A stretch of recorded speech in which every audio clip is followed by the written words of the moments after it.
Muy buenas tardes. Como siempre es un privilegio el poder abrir la palabra de Dios, meditar en ella y aprender de ella. Y antes de hacerlo, antes de dar lectura a la palabra del Señor en la que estaremos meditando en esta tarde, vamos a hacer una oración y pedir a Dios que sea el quien nos guíe, que sea nuestro maestro, que toque lo más profundo de nuestro ser y que nos edifique. Vamos a orar. Nuestro buen Dios, nos presentamos ante tu presencia llenos de gratitud por este día que nos regalaste. Gracias, Padre, porque hasta aquí nos has ayudado. Gracias, Señor, porque tú nos llamaste. No importa dónde estuviésemos, tú nos amaste lo suficiente para llamarnos, como aquellas ovejas que andaban descarriadas, que no tenían pastor. Nos llamaste, Señor, y nos trajiste a tu redil. Y no solo nos trajiste para que estuviésemos unidos, sino que nos trajiste también para edificarnos, para fortalecernos, para perfeccionarnos. Y todo eso es por gracia, no porque nosotros tuviésemos grandes habilidades o capacidades, sino porque tú eres grande, porque tú eres misericordioso. Y Señor, y ahora que nos disponemos a meditar en tu santa palabra, te rogamos porque tú hables a nuestra vida, que tú, Señor, nos fortalezcas, que tú, Señor, ministres a nuestro espíritu, que podamos descansar en ti. Y Padre, aprovechamos este momento para rogarte por tanta gente que está sufriendo, para que tengas misericordia de ellos y que les traigas consuelo. Te rogamos, Señor, por los enfermos. Por favor, pon tu mano sanadora sobre ellos. Te rogamos, Padre, por los que están pasando necesidades, tanto físicas como espirituales. Padre, provee para ellos. Te pedimos que tú les sacies. Y, Señor, todos te necesitamos. Por un lado, Señor, reconocemos que sin ti no somos nada, pero también por otro lado nos damos cuenta de que en ti estamos completos, en ti estamos seguros. Señor, por favor, bendícenos, guárdanos de todo mal y guíanos en tus sendas, pues te lo rogamos en el nombre que es sobre todo nombre, el nombre de Cristo Jesús. Amén. El pasaje que vamos a tratar se encuentra en Efesios capítulo 4, versículos del 7 al 12. Y voy a dar lectura a la palabra del Señor en Efesios 4, del 7 al 12. Dice la palabra de Dios: pero a cada uno de nosotros fue dada la gracia conforme a la medida del don de Cristo. Por lo cual dice: subiendo a lo alto, llevó cautiva la cautividad y dio dones a los hombres. Y eso de que subió, ¿qué es? Sino que también había descendido primero a las partes más bajas de la tierra. El que descendió es el mismo que también subió por encima de todos los cielos para llenarlo todo. Y él mismo constituyó a unos apóstoles, a otros profetas, a otros evangelistas, a otros pastores y maestros, a fin de perfeccionar a los santos para la obra del ministerio, para la edificación del cuerpo de Cristo. El tema que vamos a tratar en esta tarde es edificando la iglesia por gracia.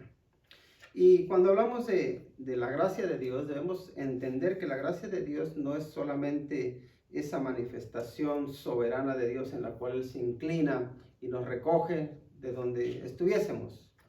Nos levanta, nos salva, nos compra con la sangre preciosa del Señor Jesucristo. Ahí se aplica su gracia, porque nadie de nosotros merecía el perdón que Dios vino a ofrecernos.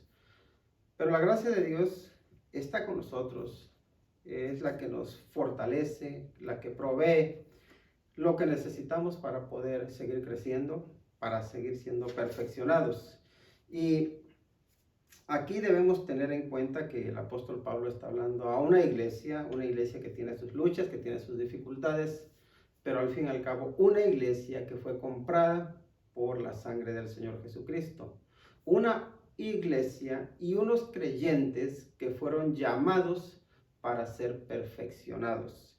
Ahora bien, aquí el apóstol Pablo nos habla de que primero pues habla de la unidad que debemos tener todos en el Espíritu, en ese vínculo de la paz, que es el Señor Jesucristo quien nos une. Siempre que el Señor Jesucristo nos una, entonces podremos tener paz verdadera. Pero podemos decir que las aguas estancadas, decimos, mira, ¿en qué paz se ve esa agua? Pero en realidad que las aguas estancadas empiezan a corromperse y lo que hay con el tiempo es muerte. Las aguas necesitan estar vivas, necesitan correr. Entonces, una iglesia no puede estar estancada. Una iglesia tiene que crecer, tiene que caminar, tiene que moverse, porque es vital. Ahora bien, aquí el pasaje que vamos a tratar nos manifiesta que Dios lo que hace es equiparnos para trabajar. Y si queremos resumir la idea que nos da aquí el apóstol Pablo en un ejemplo es este. Yo no sé si alguien ha tenido que hacer una reparación en su casa, pero imaginemos que tenemos que cambiar, por ejemplo, el aceite del coche. Para cambiar el aceite del coche, eso es algo muy sencillo, es muy fácil, si tienes las herramientas adecuadas. Pero si no tienes herramientas, si lo tienes que hacer solo con tus manos, por ejemplo, la tuerca que cubre el agujero para que salga el aceite, si no tenemos una llave, podemos buscar otros medios para sacarlo y al final terminaremos haciéndolo. Pero vamos a tardar mucho tiempo, vamos a sufrir mucho y no vamos algo que podría ser muy fácil, se hace muy difícil. ¿Por qué? Porque no tenemos las herramientas adecuadas. Ahora, cuando Dios nos llama para edificarnos y para que edifiquemos. Por eso Él nos da dones, podemos decir que nos da herramientas, para que seamos buenos fontaneros, para que seamos buenos barrenderos. ¿Qué sería un barrendero sin escoba? ¿Qué sería un soldador sin su equipo para soldar? Y todos los trabajos necesitan herramientas, así que el Señor nos llama para que sirvamos en la iglesia, para que edifiquemos la iglesia y para hacerlo Él que hace, nos equipa, nos da herramientas y a cada uno nos da herramientas, nos da lo que necesitamos porque Él nos llama para una obra específica y nos capacita para llevarla a cabo. Ahora bien, miren lo que nos dice, pero a cada uno de nosotros, y está hablando aquí de todos aquellos que fueron llamados por Cristo Jesús, a cada uno de nosotros fue dada, dice, la gracia conforme a la medida del don de Cristo. Y fíjense lo que nos está diciendo, que a cada uno de nosotros, sobre cada uno de nosotros, algo ha venido, algo se nos ha dado, y es la gracia de Dios. Y cuando hablamos de la gracia de Dios, entendemos que la gracia de Dios sí es ese bien, ese regalo inmerecido, pero no solamente es eso, sino que es el poder para poder funcionar, el poder para ser útiles. ¿Por qué? Porque Dios nos capacita, nos da de su poder, de su fuerza para ser útiles. Recordemos que sin Cristo, separados de Cristo, Él mismo dijo que no podemos hacer nada, somos inútiles. Pero unidos a Cristo somos útiles. ¿Por qué? Porque su gracia se manifiesta sobre nuestra vida y nos hace ser útiles. Muy bien. Ahora, ¿cuál es la fuente? La fuente de la gracia de Dios. Y nos dice conforme a la medida del don de Cristo. Así que la fuente de donde proviene la gracia es una fuente inagotable, es una fuente eterna. Es Cristo mismo. Y Cristo nunca se cansa. Nunca se cansa de facilitarnos las herramientas que necesitamos para poder desempeñarnos en cualquier labor o cualquier ministerio que Él nos quiera poner. Así que podemos edificar la iglesia por la gracia de Dios porque tenemos una fuente de gracia que es inagotable. Y siempre que te sientas que no puedes, que has llegado a tu límite, recuerda que Dios no tiene límites. Recuerda que tu proveedor no tiene límites, que el que te sustenta es todopoderoso, que Él tiene recursos ilimitados. Así que cuando nos falta sabiduría, cuando creemos que nos faltan las herramientas, pidámosle al Señor. Vayamos a esa fuente inagotable, porque tenemos una fuente inagotable de gracia. Así que ese es el primer, yo creo que, principio que debemos tener en cuenta, y esto es este: Dios no se cansa, Dios no tiene fin, Dios provee más allá de nuestros límites. Ahora, miren lo que hizo el Señor Jesucristo. Y aquí lo que nos dice, por lo cual, dice, y aquí está citando el Antiguo Testamento, dice, subiendo a lo alto. ¿Quién subió a lo alto? El Señor Jesucristo. Y dice que llevó cautiva la cautividad y dio dones a los hombres. Y aquí de lo que nos está hablando es de aquel que hizo posible que nosotros pudiésemos recibir la gracia, que nosotros pudiésemos ser salvos, que nosotros pudiésemos ser libres para poder poner en práctica las herramientas o los principios. Incluso a veces podemos decir que atributos que el Señor nos ha dado para que podamos ponerlos en práctica. Así que el Señor Jesucristo lleva cautiva la cautividad. Todo aquello que a nosotros nos hacía esclavos, nos tenía cautivados, que puede ser la muerte, que puede ser el diablo mismo, que pueden ser los demonios, que puede ser todo aquello que nos tiene prisioneros. Cristo vence a la muerte, vence al pecado y podemos decir que cautiva o apresa a lo que nos apresaba, a lo que nos cautivaba, aquello que nos tenía atados. Así que el Señor lleva cautiva la cautividad. ¿Y qué es lo que hace? Que da dones. Es como, de alguna manera, parece que estuviésemos nosotros con las manos atadas, sin poder hacer nada. Y el Señor lo que hace es desatarnos. Dice, ok, ya tienes tus manitas libres, ¿sí? Muy bien, ahora te voy a poner una herramienta en tus manos. Y ahora lo que quiero es que utilices esa herramienta. Y ya ahora eres libre para poder poner en práctica aquello que yo te doy, para poder utilizar lo que yo te doy. Ahora puedes tomar decisiones, ahora puedes ser útil. Así que Dios da dones a los hombres. Y luego dice, y eso de que subió, ¿qué es? Sino que también había descendido primero a las partes más bajas de la tierra. Y sé que aquí hay la verdad, mucho debate respecto a qué se refiere aquí cuando dice que descendió a las partes más bajas de la tierra. Y algunos dicen, bueno, seguramente está haciendo referencia a la sepultura, al lugar donde eran los muertos llevados, que es debajo de la tierra. Pues seguramente se refiere a eso. Son los que quieren quedarse en la parte física del Señor Jesucristo. Luego algunos dicen, no, pues en realidad es cuando dice, como dice el credo, ¿verdad? Que desciende a los infiernos. Y hay otros que dicen, no, en realidad a donde fue es al Hades, que es otro lugar, el lugar de los muertos. Y hay distintas teorías, no me voy a meter en ello ahora mismo. Lo que sí sabemos es que Él lo que hace es que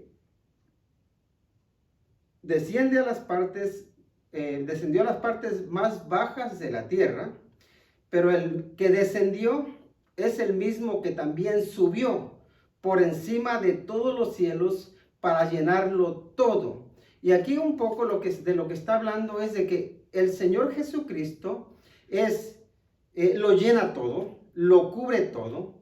Él que descendió del cielo, que fue sepultado, que ha descendido a lo más bajo, lo cubre todo, lo llena todo. No hay nada que escape de él, ni por muy alto, ni por muy bajo. Y ya vimos en su momento que ni lo alto, ni lo ancho, ni lo bajo, ni lo profundo, nada nos puede separar de Cristo, ¿no?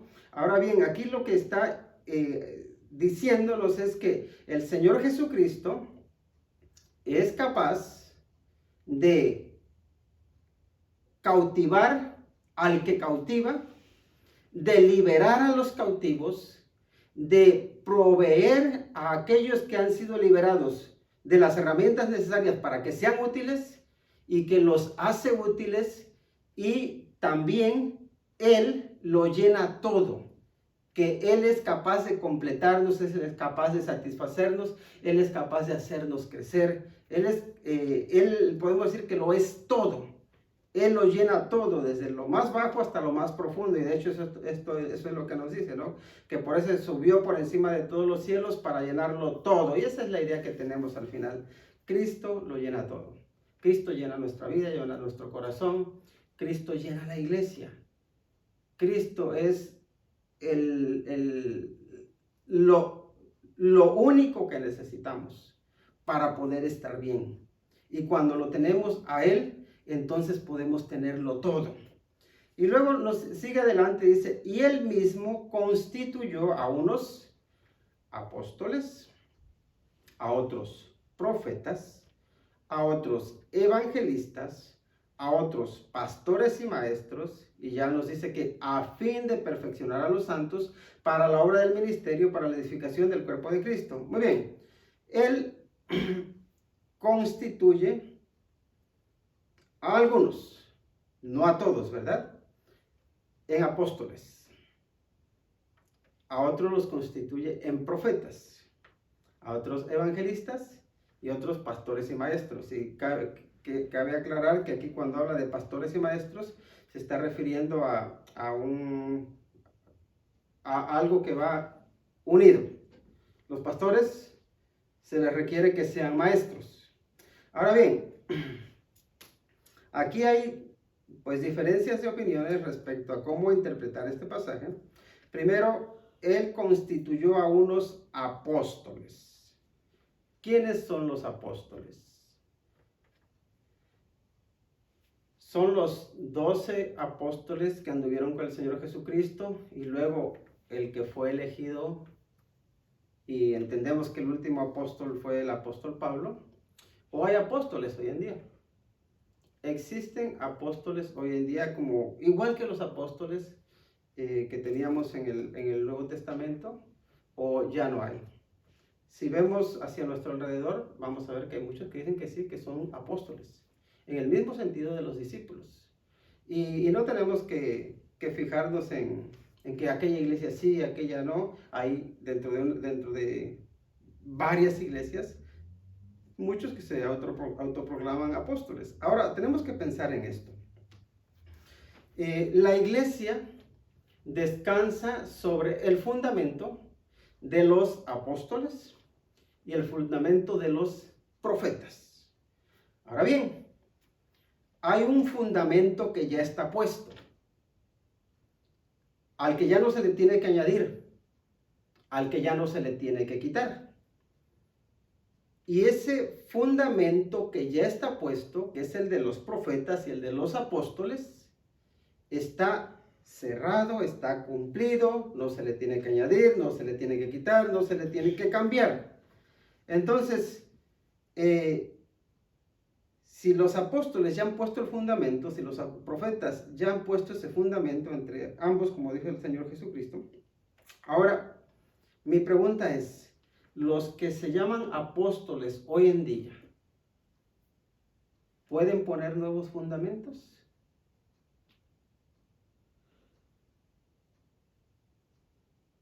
¿Están autorizados para hacerlo? Ya no pueden, porque los fundamentos están puestos. Y aquí está la palabra de Dios, que ya está completa, que ya está llena, que ya no se le debe añadir, ya no se le debe quitar. Entonces, si viene alguien que dice que es un apóstol en el sentido bíblico de los apóstoles o los discípulos que anduvieron con el Señor Jesucristo, no puede serlo. No lo puede ser porque no va a cumplir o no cumple con los requisitos que se pedía de aquellos que eran discípulos del Señor Jesucristo, pero tampoco porque ellos no pueden poner un fundamento más a la iglesia. No pueden traer nuevos principios. Los profetas que se llaman profetas hoy en día tampoco pueden añadir nada a lo que la palabra de Dios nos dice. Entonces, si vamos a hablar de profetas como ministerio o como oficios, creo que ya no los hay. Ahora, luego también tenemos que ver que la palabra apóstol significa enviado. Y en ese sentido, todo cristiano es un apóstol, porque todo cristiano es enviado por el Señor Jesucristo para proclamar las buenas nuevas de salvación, para llevar el mensaje del Señor Jesucristo o para llevar el fundamento que ya está establecido. Así que sí, hay apóstoles en el sentido de que todos somos enviados por Cristo Jesús para llevar su mensaje de buenas nuevas de esperanza, pero no apóstoles en el sentido del ministerio que el Señor Jesucristo dio a los discípulos. Y con los profetas podríamos incluso decir algo, lo mismo. Profetas que traigan nuevos fundamentos, que traigan nuevas enseñanzas, no tiene que haber nadie. No puede haberlos, porque no hay nada que añadir a la palabra del Señor. Ahora bien, ¿existe el don de la profecía? No se pregunta. Y aquí tengo que ser claro respecto a las dos opiniones que hay, y las dos son bastante fuertes y cada uno las defiende como mejor puede, ¿no? Pero el versículo, el pasaje que se suele utilizar para decir que sí todavía existe el ministerio o el don de la profecía, es en 1 Corintios capítulo 13, y lo leo, es de los versículos 8 al 13, dice: el amor nunca deja de ser, pero las profecías se acabarán y cesarán las lenguas y la ciencia acabará, porque en parte conocemos y en parte profetizamos, dice. Mas cuando venga lo perfecto, entonces lo que es en parte se acabará. Cuando yo era niño, hablaba como niño, pensaba como niño, juzgaba como niño. Mas cuando ya fui hombre, dejé lo que era de niño. Dice, ahora vemos por espejo, oscuramente, mas entonces veremos cara a cara. Ahora conozco en parte, pero entonces conoceré como fui conocido. Y ahora permanecen la fe, la esperanza y el amor, estos tres, pero el mayor de ellos es el amor. El versículo, los versículos 9, perdón, desde el 8 dice, pero las profecías se acabarán y cesarán las lenguas, dice, y la ciencia acabará. Entonces, profecías y lenguas se van a acabar. Y dice en el 9, dice, porque en parte conocemos y en parte profetizamos. El versículo 10 dice, mas cuando venga lo perfecto, entonces lo que es en parte se acabará. Entonces la pregunta es esta: ¿cuándo cuándo viene lo perfecto? ¿Lo perfecto ya vino o lo perfecto está por venir? Y aquí hay quienes dan esta interpretación. Dice, lo perfecto es el canon de las escrituras en su plenitud. Ya no hay que añadir nada a la palabra de Dios. Ya el canon de las escrituras está cerrado. Por tanto, lo perfecto ya vino. Esa es una interpretación. ¿Y por qué? Y dicen, por cuanto ya vino lo perfecto, porque ya no hay que añadir más a la escritura, porque ya lo que teníamos que conocer para ser salvos ya ha sido revelado, entonces ya no hay más profecía. Entonces dicen, el don de la profecía ya no es necesario. Bueno, esa es una interpretación. La otra es que lo perfecto es cuando viene el Señor Jesucristo. Cuando dice, todos conoceremos como somos conocidos.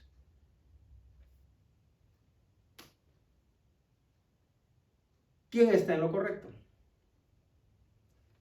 Cada uno, y les digo, cada lado defiende su lado y dice, yo estoy en lo correcto. Pero hay una cosa que debemos tener en cuenta, y es esta. Si hay alguien que dice que ha recibido un mensaje de Dios, yo, ¿quién soy para decirle no lo has recibido? Si me dice que lo recibió, digo, pues sí será. Pero hay una cosa que les tengo que decir. Todo lo que venga, de quien venga, tiene que ser juzgado, tiene que ser examinado a la luz de lo que la palabra de Dios dice. Porque si hay una cosa que tenemos clara es esta, que a la Biblia no se le tiene que quitar y no se le tiene que añadir, tampoco se le debe modificar. Así que si alguien viene, como dijo el apóstol Pablo, predicando un evangelio diferente al que hemos predicado, dice que sea anatema. El que quiera añadirle, Dios le añadirá castigo también. Y el que quiera quitarle, Dios le quitará también de sus bendiciones, de sus promesas. Entonces, lo que necesitamos para nuestra salvación, para estar en paz con Dios, lo tenemos en las Escrituras. ¿Dios es poderoso para revelarse como Él quiera? Por supuesto que sí. Dios puede utilizar a personas diciéndoles, mira, te tengo un mensaje. Lo puede hacer. Ahora, les digo una cosa. Yo creo en el poder de Dios, pero dudo de los hombres. Y cada persona que venga diciendo que tiene una profecía, tendré que examinar lo que dice a la luz de lo que la palabra de Dios me dice. Porque saben una cosa, que el que alguien te diga lo que va a suceder o que no va a suceder, no debería añadirnos ni quitarnos fe. No debería añadirnos ni quitarnos confianza en Dios. Porque nuestra confianza en Dios no depende de lo que sepa o lo que no sepa. Depende de la seguridad que tengo en Dios, que me amó, que me ama, que tiene mi futuro en sus manos. Por eso creo que el debate de si hay dones de la profecía o no, creo que para mí es un poco secundario, porque siempre que nosotros estemos caminando de la mano del Señor Jesucristo, podremos tener claro lo que es su voluntad para con nosotros. Y creo que conviene recordar lo que Jeremías dice al pueblo de Israel cuando se presentaron varios profetas.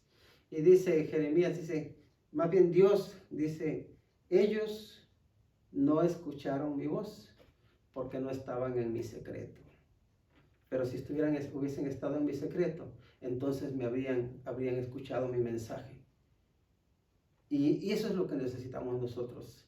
Estar en el secreto de Dios, pasar tiempo en comunión con Él, en oración, meditando en su palabra, y entonces tendremos claro lo que es la voluntad de Dios para con nosotros. Así que Dios dio apóstoles y dio profetas para edificar a su iglesia, los dio para fortalecerla, y hoy en día el don o el ministerio del apostolado y de los profetas, y recordemos que el apóstol era un mensajero, todos nosotros somos mensajeros. Los profetas, la misión que tenían era decir al pueblo lo que Dios dice. Hoy todos nosotros podemos decir al pueblo lo que Dios dice porque tenemos su palabra. De manera que Dios todavía sigue edificando a su iglesia y nos ha dado la herramienta de la palabra de Dios para poder transmitirla a su iglesia y también a los que aún no son su iglesia. Y luego también nos habla de los evangelistas. Y los evangelistas, pues, viene del evangelio, ¿no? Que significa buenas nuevas. Y estas son las personas que se dedican por entero a llevar el evangelio, a llevar las buenas noticias de salvación. Ahora, todos podemos ser evangelistas. Es verdad que hay personas que tienen ese don de evangelista, que podemos decir que les sale de forma muy natural compartir el evangelio. Ahora, el que no tengamos ese don, no significa que no podamos hacerlo. De hecho, la Biblia nos dice que procuremos los mejores dones, ¿no? ¿Qué significa eso? Que si tú hay algo en lo que no eres un experto, pues que puedes mejorar. Todos podemos mejorar. Y si nos da temor hablar del Señor a otras personas, hablar de Dios, porque yo entiendo que a veces somos tímidos, a veces pues tenemos un cierto temor o no sé qué es lo que nos pueda pasar, nos sentimos intimidados o somos cortos de palabra. Y pues nos cuesta compartir del Señor, de lo que Dios ha hecho en nuestra vida. Pero ¿saben qué? Si lo practicamos, si lo hacemos, poco a poco vamos a ir mejorando. Y creo que una de las formas más fáciles de ser un evangelista es compartir lo que Dios ha hecho en tu vida. ¿Cómo llegaste tú a conocer a Cristo Jesús? Y sí, eso lo podemos hacer todos. Podemos compartir de cómo nos salvó el Señor Jesucristo cuando estábamos perdidos. y no tenemos que forzar las cosas, no tenemos que elaborar argumentos muy sofisticados, porque lo que nadie puede negar a nadie es la experiencia que tú tengas con el Señor, cómo te rescató, lo que hizo contigo. Ahora, lo otro es pastores y maestros. Y si nos damos cuenta, la obra del evangelista es un poco para llegar a las personas de fuera de la iglesia, y los pastores y maestros es un poco más enfocado en el edificar la iglesia. Y bueno, entendemos que en la Biblia vemos que dentro de las iglesias se llamaba o se ordenaba a los ancianos y a los diáconos. Los ancianos se entiende como presbíteros, y los diáconos, los diáconos que se dedicaban más al servicio, podemos decir, de las necesidades físicas de las personas, y los ancianos se dedicaban más a las necesidades espirituales de las personas. Ahora, dentro de esos ancianos, una de las funciones del anciano es la de ser pastor. Porque lo digo porque también hay personas que dicen, no, es que en la Biblia no aparecen los pastores. Bueno, aquí sí, la Biblia dice que hay pastores, y el Señor llama a algunos para ser pastores, el ser pastor es una función de aquellos que son ancianos dentro de una iglesia. Bien, el pastorear tiene que ver con el preocuparse por instruir, por enseñar, a veces por disciplinar, a veces por llamar la atención, pero en resumen es ayudar para que las personas crezcan, para que se desarrollen, para que sean fortalecidas, para que conozcan mejor a ese Señor que los salvó, para que profundicen en el conocimiento de la palabra de Dios, y por qué no también para alimentar, ¿no? Alimentar espiritualmente. Recuerdo de una persona que estaba bien triste, porque dice, pues yo me encuentro triste porque tengo muy mala memoria, y mientras que estoy en la iglesia escucho la explicación de la palabra de Dios, y me gozo y me da mucha alegría, pero al siguiente día yo ya no me acuerdo de nada. Y bueno, a la persona que se lo comentaba le dice, mira, ¿tú te acuerdas de lo que comiste la semana pasada? Dice, pues no, la verdad es que no me acuerdo. Dice, ¿pero te alimentó? Dice, sí, sí me alimentó. Bueno, pues lo mismo sucede con la palabra de Dios. Tú tal vez no lo recuerdes todo, pero cuando estás aprendiéndola, cuando estás absorbiéndola, te estás alimentando, y no lo vas a recordar todo, pero algo vas a recordar. Pero hay una cosa que sí sucede contigo, y es que te alimenta, te fortalece. Igual que los alimentos que no recordamos que comimos, pero te alimentaron, pues también la palabra de Dios nos alimenta. Y es importante que cada uno de nosotros nos preocupemos por estar alimentándonos constantemente de la palabra de Dios. ¿Por qué? Porque necesitamos fortalecernos espiritualmente. Y veamos aquí el propósito, el objetivo por el cual Dios pone apóstoles, profetas, evangelistas, pastores y maestros. ¿Por qué lo hace? Nos dice que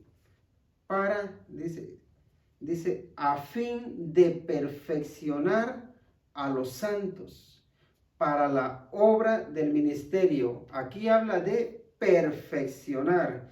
Y la palabra perfeccionar es interesante lo que significa, porque aquí significa reparar lo que está dañado. Como cristianos, a veces damos la apariencia de que todo está bien con nosotros, pero lo cierto es que no todo está bien con nosotros. Mientras que estemos en este mundo, siempre tendremos algo que reparar, siempre tendremos algo que arreglar. Y Dios nos da las herramientas para que podamos reparar aquello que está roto, para que podamos remendar. Y Dios se preocupa por nuestra vida, no solo porque la ve perfecta, porque lo impresionamos, sino porque nos ve imperfectos y nos quiere perfeccionar. Porque cuando Él nos llamó, Él nos vio en toda nuestra bajeza, nos vio con todos nuestros efectos, y dijo, voy a iniciar en ti una obra. Y el apóstol Pablo dice que él está persuadido, que está convencido de que el que inició la buena obra en nosotros va a culminarla, va a completarla. Y ese es el otro sentido de la palabra perfeccionar. Tiene que ver con completar lo que está sin terminar. Dios, por su gracia, está edificándonos, está perfeccionándonos, está remendándonos, está terminando aquello que aún tiene mucho por hacer. Y en eso también tenemos que descansar. ¿Por qué?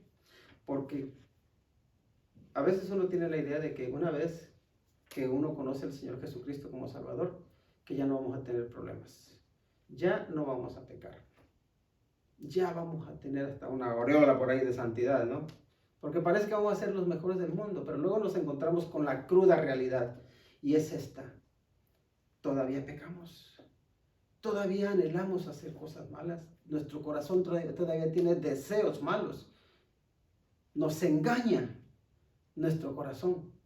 ¿Y qué necesitamos? ¿Ocultar? ¿Pretender que todo está bien con nosotros? ¿O venir al Señor y decirle: Señor, todavía hay mucho por hacer en mi vida? Todavía necesito que me perfecciones, necesito que me termines. Y debemos descansar en el hecho de que Dios todavía está trabajando contigo, todavía está trabajando con nosotros. Recuerdo cuando he estado en las fraguas o los lugares donde trabajan los herreros, como hay a un lado va tirando trozos de hierro que ya no le sirven, y siempre va utilizando los hierros que le son útiles, y los pasa por fuego, los moldea, les da forma y hace muchas herramientas que son útiles. Pero si pensamos un poco en esos trozos de hierro que ya no le sirven, que dice: tú a un lado, porque no me eres útil. Y pienso en que nosotros somos como esos hierros. Dios es el herrero, y Dios está haciendo con nosotros herramientas útiles, porque recordamos que Dios nos da dones para que seamos de bendición, pero nosotros mismos somos un don, somos un regalo para esta humanidad, para esta sociedad, para nuestra iglesia, para nuestra familia, para nuestro hogar. Somos un regalo de Dios para aquellos que nos rodean. Y como regalo deberíamos ser de bendición, ser de ánimo, por lo menos traer alegría. Ahora, ¿somos perfectos? No, no somos perfectos. Dios sigue perfeccionándonos, como nos sigue moldeando, porque quiere convertirnos en herramientas perfeccionadas que cumplan a cabalidad con la función para la cual hemos sido diseñados. Y digo: Señor, no nos deseches como el hierro ese que ya no le sirve al herrero. Antes bien, Señor, sigue trabajando con nosotros, sigue moldeándonos, sigue perfeccionándonos, porque, Señor, yo quiero que cuentes conmigo. La pregunta es: ¿tú quieres que el Señor siga contando contigo?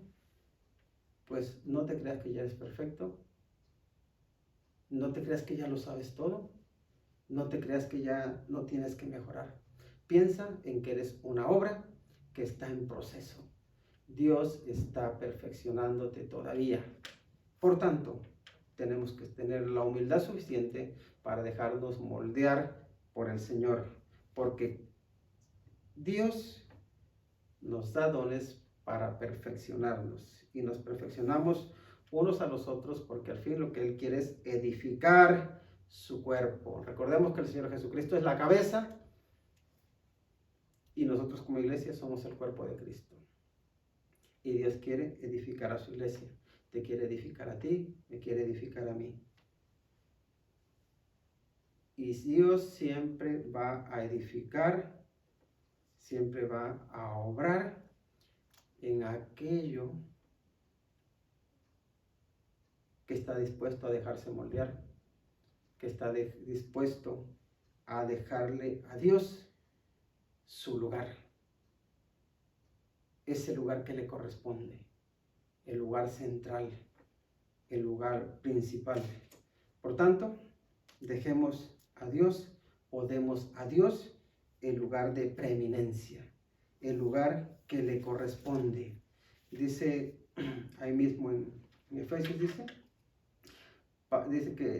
a fin de perfeccionar a los santos para la obra del ministerio.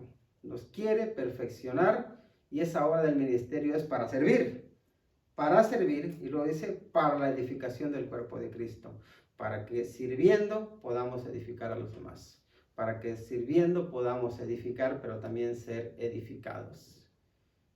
Curioso, porque nosotros muy pocas veces relacionamos el servir con el ser fortalecido o el crecer, pero nuestro crecimiento está en el servicio.